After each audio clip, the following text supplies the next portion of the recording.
Hello friends, ഞാൻ പുഷ്പ 2 കണ്ടു. U എയിലത്തെ FDFS ആണ് ഞാൻ പോയി കണ്ടത്. അപ്പോൾ 1 മിനിറ്റിൽ പുഷ്പ 2വിൻ്റെ റിവ്യൂ പറയാൻ വേണ്ടിയാണ് ഞാൻ വന്നിരിക്കുന്നത്.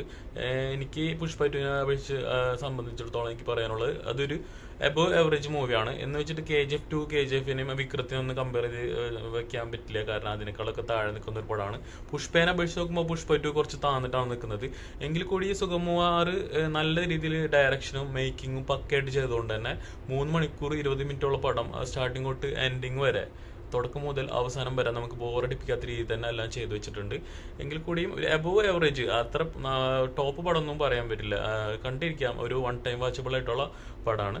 പിന്നെ എനിക്ക് അതിൽ ഏറ്റവും ഇഷ്ടപ്പെട്ട സീൻ എന്ന് പറഞ്ഞാൽ ക്ലൈമാക്സിന് മുമ്പ് ഒരു സ്റ്റണ്ട് സീനുണ്ട് അല്ലു അർജുൻ്റെ, അതായത് ചേട്ടൻ്റെ മകൾ കടത്തിക്കൊണ്ടുപോയിട്ടുള്ള സ്റ്റണ്ട് സീൻ. അതാണ് എനിക്ക് ഏറ്റവും ആ പടത്തിൽ ഇഷ്ടപ്പെട്ടത്. അപ്പോൾ ഒരു വൺ ടൈം വാച്ചബിൾ, ഒരു above average one time watchable അത്രയാണ്. ഓക്കെ, അപ്പോൾ എല്ലാവരും കണ്ടിട്ട് അഭിപ്രായം അറിയിക്കാം. Thank you.